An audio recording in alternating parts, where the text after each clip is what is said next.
প্রিয় দর্শক, আজকের ভিডিওতে খুবই মূল্যবান একটি দোয়া আমি আপনাদের সঙ্গে শেয়ার করব ইনশাআল্লাহ। প্রিয় দর্শক, দোয়াটি এতটাই মূল্যবান, বিশ্বনবী সাল্লাল্লাহু আলাইহি ওয়াসাল্লাম তিনি নিজে পাঠ করতেন।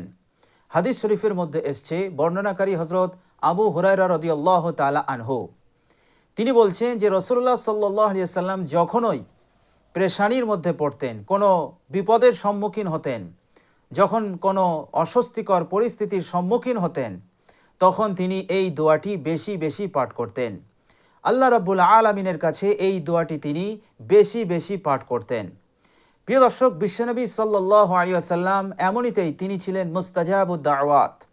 দোয়া করলেই বিশ্বনবী সাল্লাল্লাহু আলাইহি ওয়াসাল্লামের দোয়া কবুল হয়ে যেত, আল্লাহ পাক কবুল করে নিতেন। কেননা বিশ্বনবী সাল্লাল্লাহু আলাইহি ওয়াসাল্লাম তিনি মুস্তাজাবুদ দাওয়াত এবং প্রত্যেকটা দোয়া আল্লাহ রাব্বুল আলামিন সরাসরি কবুল করতেন। প্রিয় দর্শক, এর পরেও বিশ্বনবী সাল্লাল্লাহু আলাইহি ওয়াসাল্লাম যখনই পেরেশানি এবং বিপদে পড়তেন, তখন তিনি এই দোয়াটি বেশি বেশি পাঠ করতেন। এর মতলব হচ্ছে, বিপদে আপদে মুসিবতে এই দোয়াটি অত্যন্ত কার্যকর এবং অত্যন্ত উপকারী আমাদের জন্য। কেননা বিশ্বনবী সাল্লাল্লাহু আলাইহি ওয়াসাল্লাম তিনি যা কিছু করেছেন আমাদের তালিমের জন্য করেছেন, আমাদের শিক্ষার জন্য তিনি এগুলো করেছেন।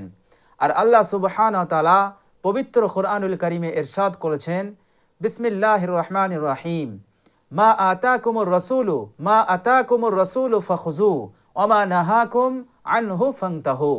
আমার রাসূল যা তোমাদেরকে বলেছে, যা তোমাদেরকে দিয়েছে, তোমরা সেটা গ্রহণ করে নাও।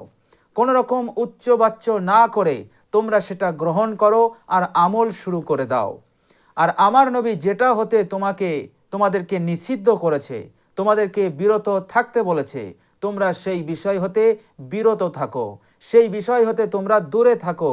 এতেই রয়েছে তোমাদের কামিয়াবি, এতেই রয়েছে তোমাদের সফলতা। তো প্রিয় দর্শক, দোয়াটি অত্যন্ত গুরুত্বপূর্ণ দোয়া। এই দোয়াটি আমরা যদি মুসিবতের মধ্যে থাকি, কঠিন থেকে কঠিন বিপদের মধ্যে থাকি, তাহলে এই দোয়াটি আমরা পাঠ করতে পারি।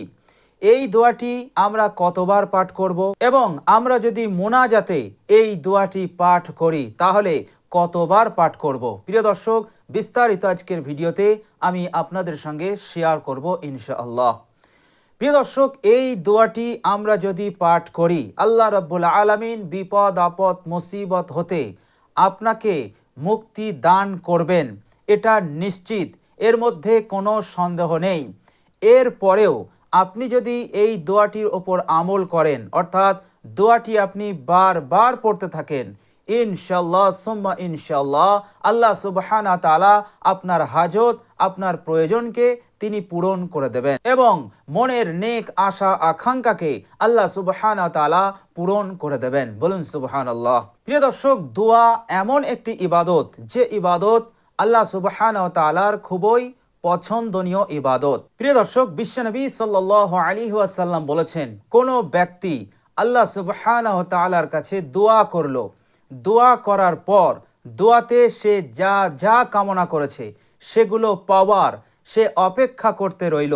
আল্লাহর নবী সাল্লাল্লাহু আলাইহি সাল্লাম বলছেন, দোয়া করার পর সেই জিনিসগুলো পাওয়ার অপেক্ষা করা সবচাইতে বড় ইবাদত। বলুন সুবহানাল্লাহ।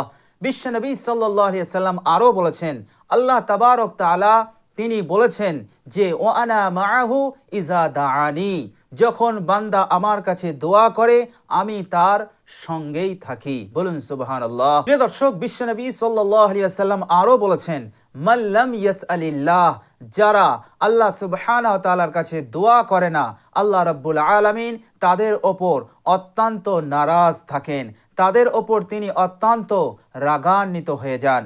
তো প্রিয় দর্শক, দোয়া সম্পর্কে বিশ্বনবী সাল্লাল্লাহু আলাইহি ওয়াসাল্লাম একাধিক হাদিস তিনি বয়ান করেছেন এবং সেই সমস্ত হাদিসের মাধ্যমে আমাদেরকে দোয়া করার তাকিদ দিয়েছেন। বলুন সুবহানাল্লাহ। তো প্রিয় দর্শক, বিশ্বনবী সাল্লাল্লাহু আলাইহি সাল্লাম যখনই বিপদে আপদে মুসিবতে তিনি পড়তেন, তিনি এই মূল্যবান দোয়াটি তিনি বেশি বেশি পাঠ করতেন। ফলে আল্লাহ সুবহানাহু ওয়া তাআলা সঙ্গে সঙ্গে সেই সমস্যার সমাধান করে দিতেন, সেই বিপদ হতে বিশ্বনবী সাল্লাল্লাহু আলাইহি ওয়াসাল্লামকে মুক্তি দান করতেন। বলুন সুবহানাল্লাহ। তো প্রিয় দর্শক, বিশ্বনবী সাল্লাল্লাহু আলাইহি সাল্লাম এই দোয়াটি আমাদেরকে পড়ার তালিম দিলেন।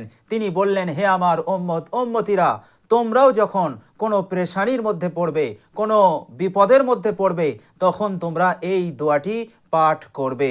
বলুন সুবহানাল্লাহ। এই দোয়াটি পাঠ করলে আল্লাহ সুবহানাহু ওয়া তাআলা সঙ্গে সঙ্গে তোমাদেরকে বিপদ হতে নিরাপদ দান করবেন। বলুন সুবহানাল্লাহ।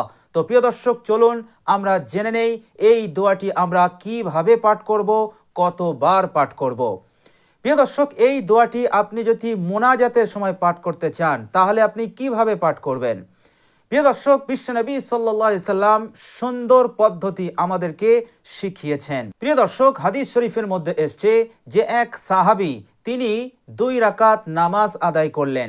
নামাজ আদায় করার পর তিনি আল্লাহ রাব্বুল আলামিনের কাছে দোয়া করলেন, আল্লাহুম্মা গফিরলি ওয়ারহামনি। বিশ্বনবী সাল্লাল্লাহু আলাইহি সাল্লাম সেই সাহাবীকে বললেন, ও সাহাবী, তুমি দোয়াতে তাড়াহুড়ো করলে, অর্থাৎ এইভাবে দোয়া করলে দোয়া কবুল হবে না। বিশ্বনবী সাল্লাল্লাহু আলাইহি সাল্লাম বললেন, তুমি যখন দোয়া করবে সর্বপ্রথম আল্লাহ সুবহানাহু ওয়া তাআলার হামদ সানা পাঠ করবে, আল্লাহ সুবহানাহু ওয়া তাআলার প্রশংসা করবে, এরপর আমার ওপর দরুদ শরীফ পাঠ করবে, এরপর তুমি দোয়া করবে। আল্লাহ রাব্বুল আলামিন অবশ্যই তোমার দোয়াকে কবুল করবেন। তুমি যা চাইবে, যা কামনা করবে, আল্লাহ রাব্বুল আলামিন সেটাই তোমাকে দান করে দেবেন। বলুন সুবহানাল্লাহ। প্রিয় দর্শক, এরপর আরেক সাহাবী আসলেন এবং তিনিও 2 রাকাত নামাজ আদায় করে তিনি কি করলেন? দোয়া করতে লাগলেন। কিন্তু এই সাহাবী যখন দোয়া করছিলেন তখন সর্বপ্রথম আল্লাহ রাব্বুল আলামিনের হামদ সানা পাঠ করলেন, তিনার প্রশংসা করলেন, এরপর বিশ্বনবী সাল্লাল্লাহু আলাইহি সাল্লামের ওপর দরুদ পাঠ করলেন, এরপর নিজের চাওয়া এবং নিজের দোয়া তিনি কামনা করতে লাগলেন। আল্লাহর নবী সাল্লাল্লাহু আলাইহি সাল্লাম বললেন, ও আমার সাহাবী, তুমি এই পদ্ধতিতেই দোয়া করবে, আল্লাহ রাব্বুল আলামিন তোমার প্রত্যেক দোয়াকে তিনি কবুল করবেন। বলুন সুবহানাল্লাহ। তো প্রিয় দর্শক, আমরা যদি মোনাজাতে এই দোয়াটি পাঠ করতে চাই, তাহলে আমরা সর্বপ্রথম কি করব? এই মূল্যবান দোয়াটি আপনি 3 বার পাঠ করবেন। তারপর বিশ্বনবী সাল্লাল্লাহু আলাইহি ওয়াসাল্লামের ওপর দরুদ শরীফ পাঠ করবেন। এরপর আপনি আল্লাহ রাব্বুল আলামিনের কাছে দোয়া চাইবেন, বিপদ হতে মুক্তির, এবং আপনার যা যা প্রয়োজন আছে সব আল্লাহ রাব্বুল আলামিনের কাছে বলবেন। ইনশাআল্লাহ সুম্মা ইনশাআল্লাহ আল্লাহ রাব্বুল আলামিন অবশ্যই আপনার দোয়াকে তিনি কবুল করবেন। আর যদি দোয়াটি এমনি পড়তে চান, বসে বসে পড়তে চান, তাহলে এই মূল্যবান দোয়াটি আপনি কমসে কম 100 বার পাঠ করবেন। এই মূল্যবান দোয়াটি 100 বার পাঠ করলে আল্লাহ রাব্বুল আলামিন বিপদ যত বড়ই কঠিন হোক, সব ধরনের বিপদ মুসিবত হতে আল্লাহ পাক আপনাকে উদ্ধার করবেন, পেরেশানি হতে আল্লাহ পাক আপনাকে মুক্তি দান করবেন। বলুন সুবহানাল্লাহ। প্রিয় দর্শক, আর সেই মূল্যবান দোয়াটি হচ্ছে ইয়া হাইয়্যু ইয়া কাইয়্যুম, ইয়া হাইয়্যু ইয়া কাইয়্যুম।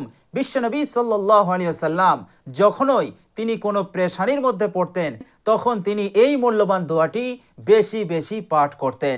তো প্রিয় দর্শক, আমরা যদি মোনাজাতে এই দোয়াটি পাঠ করি, তাহলে মোনাজাতের শুরুতে 3 বার পাঠ করব, তারপর বিশ্বনবী সাল্লাল্লাহু আলাইহি সাল্লামের ওপর দরুদ শরীফ পাঠ করব, তারপর আল্লাহ রাব্বুল আলামিনের কাছে নিজেদের ফরিয়াদ, নিজেদের দোয়াকে আমরা পেশ করব। বলুন সুবহানাল্লাহ। আর যদি এমনি পড়ি, তাহলে আমরা এক জায়গায় বসে আমরা 100 বার ইয়া হাইয়্যু ইয়া কাইয়্যুম এই মূল্যবান দোয়াটি আমরা পাঠ করব। ইনশাআল্লাহ দ্রুত আপনি এর ফলাফল পেয়ে যাবেন। তো প্রিয় দর্শক, আমরা যখন ইয়া হাইয়্যু ইয়া কাইয়্যুম এই মূল্যবান দোয়াটি পাঠ করব, হয় আপনি মোনাজাতে পাঠ করুন, আর না হয় এমনি বসে বসে আপনি ইয়া হাইয়্যু ইয়া কাইয়্যুম পাঠ করতে থাকুন। কিন্তু আপনি মনে রাখবেন, এই দোয়াটি যখনই আপনি পাঠ করবেন, তখন অত্যন্ত মনোযোগ এবং ইখলাসের সহিত আপনি পাঠ করবেন, এবং এই দোয়াটির ওপর যে ওয়াদা আছে, সেই ওয়াদার ওপর পরিপূর্ণ ইয়াকিন এবং বিশ্বাস রেখে আপনি এই দোয়াটি পাঠ করতে থাকবেন। অত্যন্ত মনোযোগী এবং ইখলাসের সহিত আপনি দোয়াটি পাঠ করবেন, কেননা বিশ্বনবী সাল্লাল্লাহু আলাইহি সাল্লাম বলেছেন, তোমরা যখন দোয়া করবে তখন আজম বিল জজব, অর্থাৎ অত্যন্ত ইয়াকিন এবং বিশ্বাস নিয়ে তোমরা দোয়া করতে থাকবে। ইনশাআল্লাহ তোমাদের এই ইয়াকিন এবং বিশ্বাসের বরকতে আল্লাহ রাব্বুল আলামিন তোমাদের হার দোয়াকে তিনি কবুল করবেন।